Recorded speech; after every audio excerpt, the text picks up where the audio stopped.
right. Hello. How you doing? Good. How about yourself? I'm okay. What you doing right now? Just recording. Is there a reason for recording? I got a camera. They're just concerned because apparently individual matching your description has been doing this a lot at NASB locations. Okay, you got your name and badge number, sir? Officer Savage, Grandview Police Department, badge number 0315. Thank you so much for being professional. Yes, sir. I'm just recording. I didn't even speak to nobody. I know, but they see you out here and they're concerned that you're possibly casing the place. Say that one more time. Casing the place? I'd rather roll a joint than case one. Okay, no, I get that. Yeah. So is it like for a YouTube website, or is it just recording just because you want to situation? I'm just recording. It's almost like one of the first actual real days of fall.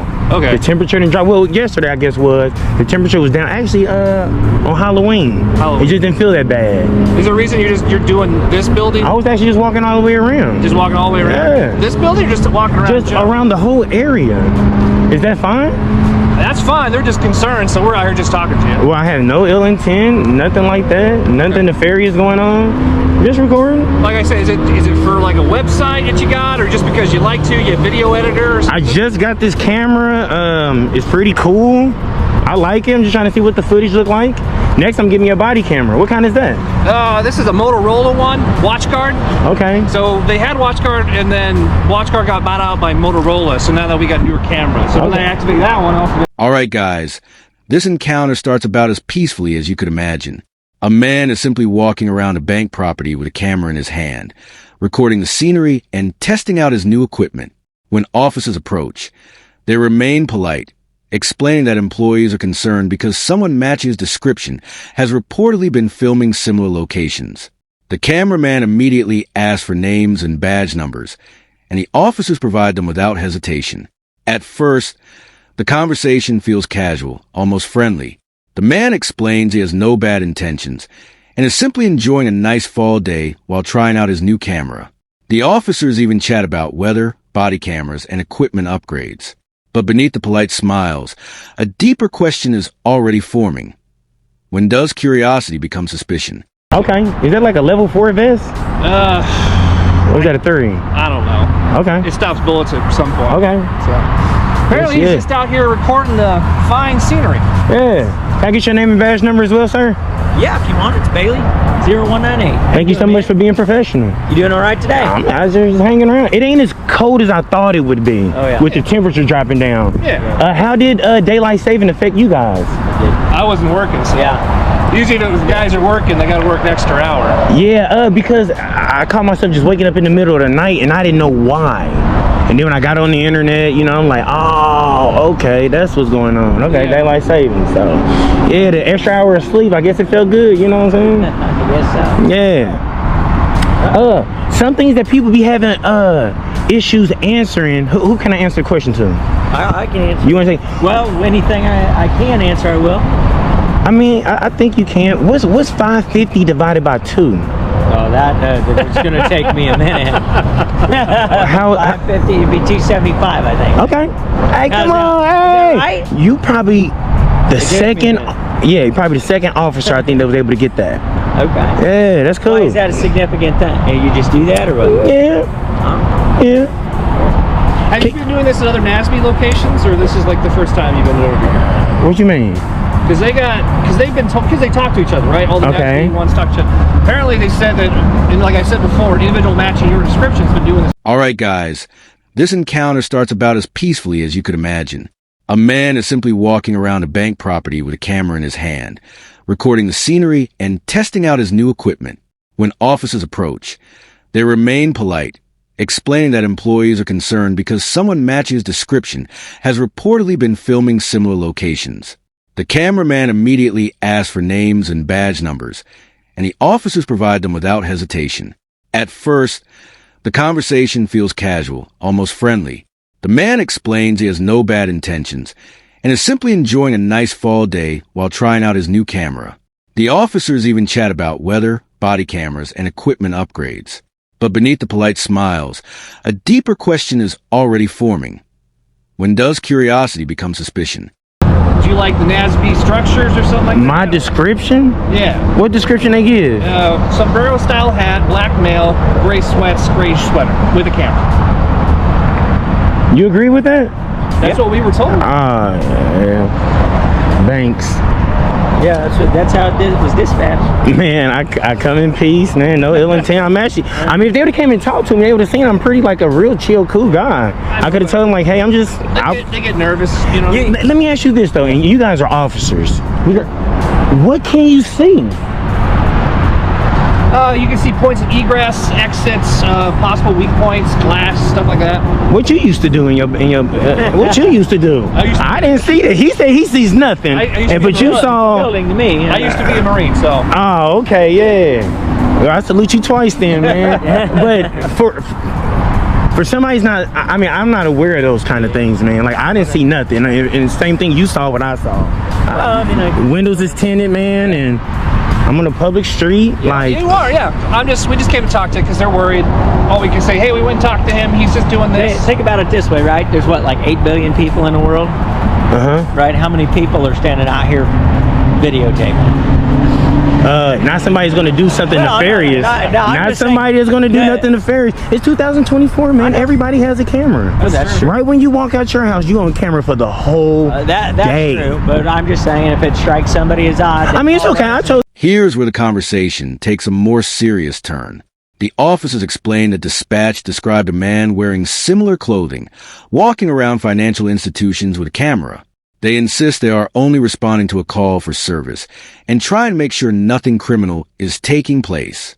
The cameraman remains calm, repeatedly stating that he comes in peace and has no hidden agenda. He even jokes that he would rather relax than commit a crime. Then he flips the conversation around, asking the officers what they personally see when looking at a building like this. One former Marine explains that security professionals naturally notice entry points, exits, windows, and vulnerabilities. The cameraman, however, says he sees nothing more than a public building viewed from a public sidewalk. Instead, I'd just be kind of curious, like, what did they say? I disagree with you. Which one of you guys are a good speller? Who's a good speller? Oh, hell no. Not like basic words, nothing like a hard word. More trivia for you, or what? Can you spell forwards, backwards? You can even use your notepad. Yeah. You can even use your notepad. Forwards is SDRAWROS. You can even use your He notepad. just did it. What he saying? He did. 1019. He just did it. I did not hear him. It would be forwards would be SDRAWROS. Right? You want me to tell you? Yeah. That wasn't correct. No? Were you supposed to spell forwards and backwards? There's probably not a right answer. Give me some, man. It was the right answer. You got it on second or on the second. You didn't do it, but you said it. Yeah. Yeah, you guys. Yeah, it was gonna be. Hey, where is something good to get somewhere, something to eat? What are you in the mood for? Something local. Local? Oh, local. TJ's Cafe. TJ's is a local. It's pretty good. El Alteño. El Alteño is a real good spot if you like Mexican food. I up on Main love Street. Mexican food, and it's It's the authentic. orange building, bright orange Okay. building. Oh yeah, it's real Is it good. right there on Main on that Yep. Circle Drive? Okay. And where you guys police station at? Well, normally it's at 1200 Main Street, but we're working out of the View right now. The who? 3,500 buyers. It's a community center. It's community center? Yeah, Listen up, because this next section shows just how unusual this encounter really is. Instead of arguing, everyone continues talking, joking, and even playing word games.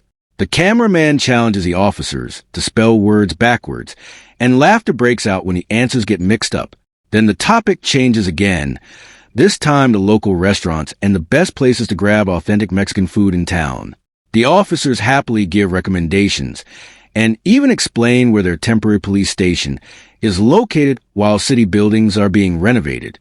On the surface, everything appears relaxed and respectful. It almost seems impossible that this conversation could ever turn hostile. But sometimes the biggest conflicts begin with ordinary discussions before one simple request changes everything. renovated the city hall and police station up here, and they're about done with it. So that is you guys' police station? It's the city hall and police station connected? City hall's up top, we're at the bottom. Yep. Okay. We're in the basement. And you guys are some cool guys. So you a sarge? Well, no, corporal. Okay. Well, where do that fall in the ranks? How do the ranks Right go? between patrolman and sergeant. Okay.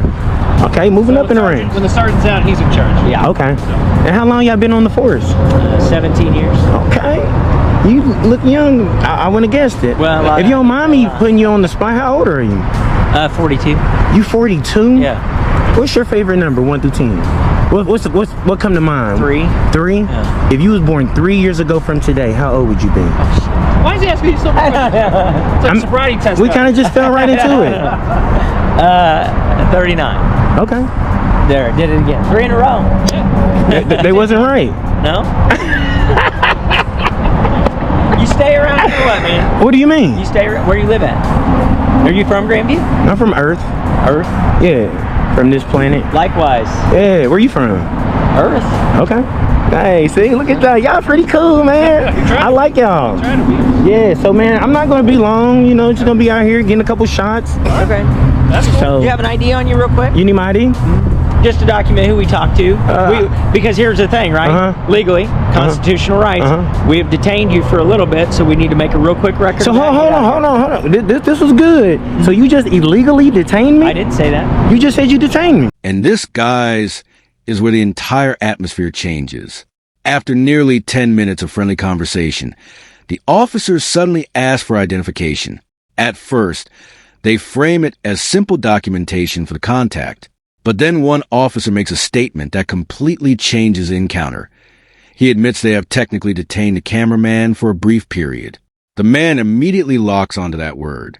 He points out that if he is being detained, officers must have reasonable, articulable suspicion that a crime has occurred. Up until now, he believed the interaction was voluntary.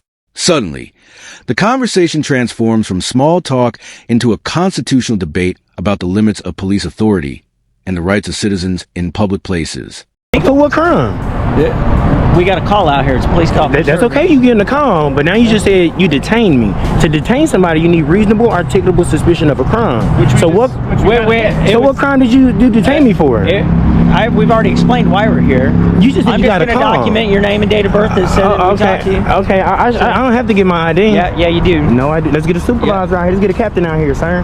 Well, the captain ain't going to come out for this. He's going to come out for this, sir. No, Yes, he will not. Yes, he is, buddy. Well, let me explain to you. I was going to see how much you was going to trample on my rights. Now, you guys looked good for a second. No, but now you trying we're to not trampling on any rights. Well, I'm in public doing you nothing are. nefarious. Okay. And you just walk up and ask me for my ID. Except that we got a police call for service. That's fine. That's fine. You can do that. The caller articulated who you are, what you were doing as far as your physical description. No crime. Okay. Based on that suspicious call for service, Is suspicious a misdemeanor or a felony? Suspicious It's act. neither. Come on, Suspicious act. y'all looked like some good guys. Y'all just flipped the script. Hold on. Y'all just flipped the script. Hold on. I'm Because I'm trying to explain it to you. Go ahead. Right? Because we're out here for a lawful call for service, and we contacted you lawfully. But okay, you don't have to agree. I'm just telling you. We most definitely for the channel. Okay, I'm going to the police department. That's not law. That's not law, sir. That's not law. To show ID, sir. Can I ask what you've been doing? You need reasonable, articulable suspicion that a crime is being committed. Now, you cannot turn. All right, here's where the legal battle really begins. The cameraman challenges the officers directly, asking what specific crime justifies a detention. The officers answer that they received a suspicious activity call and need to identify the individual involved. But the man argues that being reported by a concerned citizen is not the same thing as committing a crime. He insists that recording from a public sidewalk is a constitutionally protected activity and that no law requires him to identify himself without evidence of criminal behavior. The officers maintain that the suspicious call, combined with the circumstances, gives them enough authority to investigate further. Both sides stand firm, and the once friendly interaction begins unraveling into a tense disagreement over the meaning of the law. He's cold-blooded. Hey, listen. Hands cold. What do you do for a living? Why does it matter? I'm just curious now. You was asking me all kinds of questions and I answered them. Come on now. That's fine. And you know what I do for a living. I'm asking you what you do for a living. You're using police tactics now. I'm asking you what, because I want to explain something to you. I'd rather not answer that. Okay, you don't have to. I'm just out here exercising rights. Okay. Now, and if you're trying to turn legal, constitutional, protected activity into a crime to try to get my ID, that look bad, Officer Bailey. I'm not saying that. Okay, so let me ask you this. Am I legally required to give you my ID right now on this call? Yes, you are. I am not. Yes, you are. are. Yes, let's get a captain out here, sir. No, captain's not going to come out Let's here. get a captain. If somebody's trying to infringe on your rights, a captain should come out No, here. If I'm calling somebody higher than you, sir. What'll happen is you'll be placed under arrest for failing to identify That's a yourself. secondary crime. You got to commit a first crime first to even have to ID, sir. No. Yes, you do. No. I challenge you on that, sir.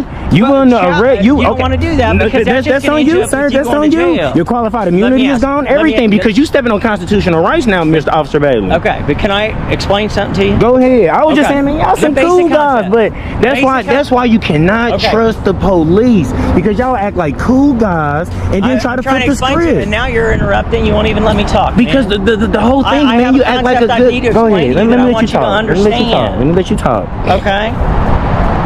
That's why you can't trust the police. Okay.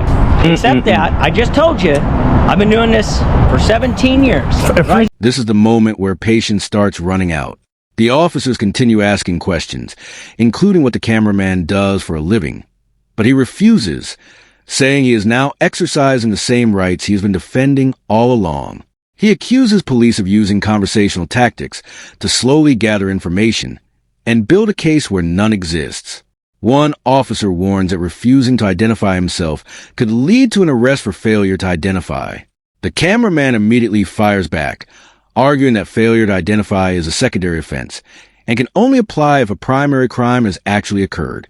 He warns the officers that crossing that line could expose them to legal consequences. The discussion becomes less about facts and more about who truly understands the Constitution. No. I've been doing this line of work for 17 years, right? Okay.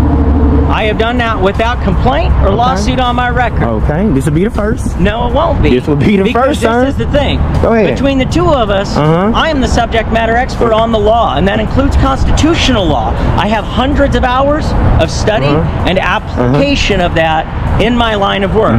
We are out here for a lawful reason. You've been contacted for a lawful purpose, us performing our duties. That is 100% true, whether you like it or not. And it is within that course of my duties that I'm asking you to provide a name and date of birth that I can verify, and we can let you go. That's incorrect. Let me ask you a question. I'm not going to ask you. Let me ask you a question. Okay, let me ask you a question. Let me ask you a question now. I will answer it, and then you will identify yourself. So and you will listen, go to jail. if I'm standing on the sidewalk eating a bowl of cereal, and someone don't like that, just listen. Just listen. People can say what you're doing. Anything. You can't turn a constitutional. This is First Amendment, freedom of the press. And I'm not stopping you from recording. But that's what you're doing. No, I'm not stopping. Anybody can say anything is suspicious. You standing on the corner eating a bowl of cereal. Why is he on this corner eating a bowl of cereal? Because the suspicious part we're talking about is you're recording a building, not only just a building, a bank, which banks get robbed. But what's suspicious about from public? There's I've already explained that. But there's no expectation of privacy in public. You're exactly right. Exactly right. Nobody's accusing you of violating any kind of privacy laws. Nobody's accusing that whatsoever. So listen, sir. And you say you've been doing this for so long, and you should even know this too. What was your name again? Now things become a battle of credentials. One officer explains that he has spent 17 years in law enforcement without complaints or lawsuits, and says he has extensive training in constitutional law. The cameraman isn't impressed. He insists that practical experience does not override constitutional protections and claims he has spent countless hours studying citizens' rights himself. To make his point, he uses a simple example. If someone stands on a sidewalk eating a bowl of cereal and a passerby finds it suspicious, does that suddenly justify police intervention? The officer counters that the difference is the location, a bank, a place often associated with criminal activity. The cameraman responds that the First Amendment protects recording in public, regardless of how uncomfortable it makes other people. Listen, to get someone ID, they have to commit a crime, no, they don't. Not just a service call. They don't. They do, sir. All we need is reasonable suspicion, and we of a crime. Of a crime. What crime am I doing? Okay. I'm simply just recording, sir. I've already asked. I've already asked. Now you can polite. Yes, and I did nothing wrong. And I asked you a handful of questions. So let me ask you this. Me doing nothing wrong. Just simply out here with my GoPro in public because someone don't like me pointing at their building. There's no expectation of privacy in public. I'm exercising constitutional protected rights. I completely understand what you And I wouldn't resist or anything if you guys want to attack me or anything. I see you trying to circle behind me. I come in peace. I'm really a cool the most chill guy. Here But my thing is, I exercise my rights, and I don't let anyone infringe on the rights. Okay. That's all I'm doing. I hear you, and you're not going to find somebody more in lockstep with your ideas on that. That's all I'm doing. We were out here on a suspicious activity call. That's not a crime. Every legal right to identify you. To ask for it. Identify you. There's case law. You need to what do law research. Is it? So what law? You need to do research. What law? I cannot tell you the name of the case Why law not? right now. 25 years? Because 17 years. 17? Because I know hundreds and hundreds of laws, and I don't remember the specific name. But y'all always get IDs. This should be at the top of your list, though. Yeah, it's like you're addicted to IDs. Be honest. Why do you want my ID? You want to run my name? Here's where the core argument becomes impossible to ignore. The officers maintain that reasonable suspicion is enough to request identification during a suspicious activity investigation. The cameraman repeatedly asks the same question. Reasonable suspicion of what crime? He reminds him that he is standing in public with a camera, harming no one and violating no law. The officers insist there is case law supporting their actions, though they cannot immediately name the specific cases. The cameraman accuses him of being obsessed with obtaining identification rather than investigating actual criminal conduct. In his view, the request is not about safety. It is about collecting personal information on someone exercising constitutional rights. The debate grows sharper as neither side is willing to accept the other's interpretation. I am documenting because I did no crime, sir. We stood here for how long? I did no crime. How long have we? You've been here. He's been here for 12 minutes. You've been here for 12 minutes. 14 and a half. 12 minutes. We just been having a cordial conversation. Except being cool guys. Okay. Let me ask you a question then. Did you feel like you had the right to leave at every moment of this conversation? Yeah. You did? Yeah. Okay. Yes. Okay. Fair enough. When I see him coming, like, why would I run from you? I did nothing wrong. wrong. You were gonna run. So when you came, I'm like, let me just have a cordial conversation. Because my thing is, I love shining light on the police. Okay. Now, whether you look good or bad, that's on you. No, I'm actually here to make you guys look good. To show that you know the law. I do. That's all I do. But here's the problem, and you know. That's all I do. You know the basic constitutional rights. That's very clear. What you haven't studied. That's all I'm exercising. Is the case law that comes from that stuff. Thousands and thousands and thousands of police calls for service and contacts every single year, and they all go just like this. I do, Officer Bailey, sir. Okay, but you don't know because you would know what I'm saying is accurate. Listen, and this is just the basics. We dealing with the First Amendment here. Sure. A guy standing in public, and nobody's stopping you from exercising. I haven't asked you to stop recording. Okay. Well, I haven't. I haven't even told you can't video the buildings. So what about the Fourth Amendment? What about it? What about the Fourth Amendment? Because that's what you're doing right now. You asked me for my ID. What about it? I have rights to privacy, sir. I don't have to show my ID if I haven't committed a crime. And then you said failure to ID. I have to commit a crime first to show you my... At this point, the conversation turns into a direct clash between the First and Fourth Amendments. The officers ask whether the cameraman ever felt free to leave during the interaction, and he admits that he did, but he explains that he stayed voluntarily because he wanted to highlight good police work if the officers handled the situation correctly. Then he raises the issue of privacy and unlawful searches, arguing that demanding identification without evidence of crime violates Fourth Amendment protections.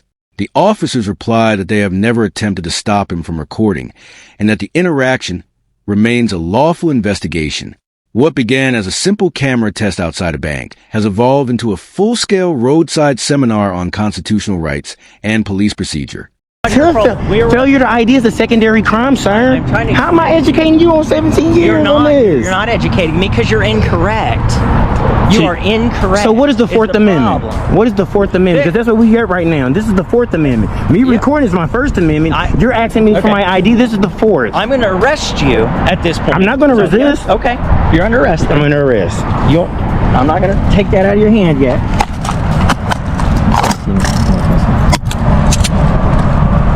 For nothing, dude. All you had to tell me was your name. For nothing. I did nothing wrong. You did, and I've explained it to you, and because you don't like it. Because you don't like it. No, that's not it, sir. Because you don't exercise the right. Okay. So you're a First Amendment auditor, probably. I got a YouTube channel, think you're cool, a bunch of followers. You don't understand the law like I do. I do, sir. You don't. I didn't do You nothing don't. wrong. Because I don't You arrested me for nothing wrong. I don't come to your place of business and tell you how to do your job. I'm not at your place of business. You are. I'm in public, sir. You are at my place of business. We're Where do I in public. operate? All right, For sir. your safety, Come on, sir. for your safety and mine, I'm going to pat you down and give anything on you. I have nothing on me, Hopefully sir. hurt I have yourself. nothing. Ain't nothing in my pocket but my cell phone. Where's your ID at? I don't have my How ID. about keys? What's your last name? What's your last name, sir? You said you arrested me. I have right to know. You need to read me my name. This is not a guilt-seeking question, and I don't need to read you Miranda rights. Again, you're incorrect. What is your last name? I'm still required just to make sure for my safety and You yours. identify yourself is only going to make your booking. And this is the moment where everything finally explodes. The cameraman insists that failure to identify is only a secondary offense and cannot stand on its own. The officer completely disagrees and abruptly announces that the discussion is over. He informs the cameraman that he is under arrest. The man immediately states that he will not resist and keeps repeating that he has done nothing wrong. As the handcuffs come out, the officer speculates that the man is probably a First Amendment auditor with a YouTube channel, suggesting that he believed the entire encounter was staged for online content. The cameraman rejects that idea, arguing he is simply exercising rights that belong to every citizen. In a matter of seconds, a peaceful conversation becomes a custodial arrest. That's a secondary crime. I didn't do that. We're not debating it at this point. What is your last name? What is your last name? Okay. So just ID at the jail, or you'll sit there. I have the right to remain silent. I'm not asking you guilt-seeking questions, You is, dude. sir. You No, are. your ID is not a guilt-seeking question. You need to do some more studying, big guy. Did you collect this property yet? I don't have nothing on me. Thank you. You got a cell phone. You got this. I am going to stop your recording. Hey, y'all, so this is Bailey, y'all. They took me to jail. They took me to jail. This is Bailey, bro. I just got out of booking. That's Bailey. Here go my stuff. I just got out of jail. I didn't give him my name. Y'all can't get nothing. And this is how the story ends. Not with understanding, but with a jail cell. Even after the arrest, the cameraman refuses to provide his identity, maintaining that he never committed a crime and therefore had no obligation to identify himself. Officers continue insisting that giving his name would only simplify the booking process, but he stands firm. Finally, the recording ends with the cameraman announcing that he has been taken to jail and later released without ever voluntarily giving officers the information they demanded. Alright guys, this encounter is exactly why these videos spark so much debate. Supporters say it proves the importance of standing on constitutional rights, while critics argue it creates unnecessary conflict. Either way, one thing is undeniable. A man standing on a public sidewalk with a camera turned an ordinary afternoon into a 26-minute battle over the limits of government authority.